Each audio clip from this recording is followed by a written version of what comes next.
Ashamaa harka fuune daawwattootaaf dhaggeeffattoota Finfinnee Maltiimiidiyaa nagaan keenya kabajaa bakka irraa nu hordoftan maratti isin qaqqabu jenna. Akkam jirtu? Mariin nagaa mootummaa Itoophiyaa fi waraana bilisummaa Oromoo gidduutti Taanzaaniyaatti kibxata irraa eegalee geggeeffamaa jira.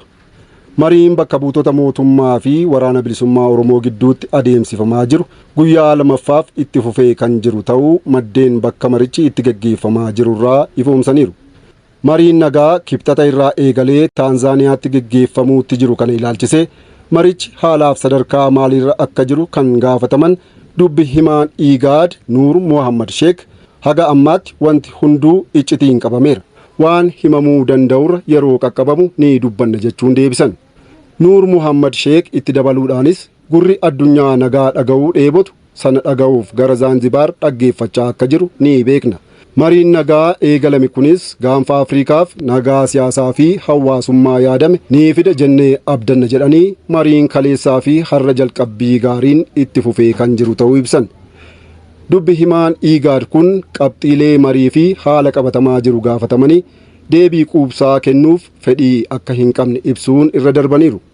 Reuters gabaasa isaa kaleessa baaseen ammoo mariin marsaa jalqabaa haga yoomiitti akka turu ilaalchisee gaaffii gaafatamaniif Nuur Mohammad Sheek marsaan duraa karoora marichaa xumuratee dhuma jechuun araarichi yeroo hagamii akka fudhatu tilmaamuun rakkisaa ta'uu ibsaniiru. Dubbi himaan Igaad kun jechuun gabaaseera.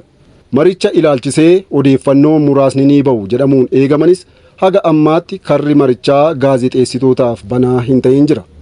Miidiyaaleen Taanzaaniyaa fi idil addunyaa oduu Zaanzibaar dhaggeeffachuuf si'aayinaan eeguutti jiru.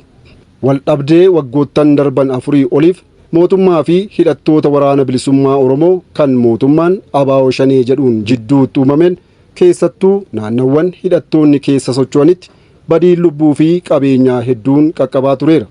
Badiiwwan kanneeniifis mootummaan hidhattoota kanneen itti gaafatamtoota taasisaa kan ture yoo ta'u, isaan garuu himannawwan kanneen qaamni walabaa akka qoratuuf waamicha taasisaa turuun isaaniillee ni yaadatama. Egaan daawwattootaaf dhaggeeffattoota Finfinnee Maltiimiidiyaa oduun ammaaf jenne kana fakkaata ture. Waan nu hordoftaniif guddaa galatoomaa. Chaanaalii yuutuubii Finfinnee Maltiimiidiyaa laayik, sheer, sabiskiraayib godhaa. Finfinnee Maltiimiidiyaa madda seenaaf odeeffannooti.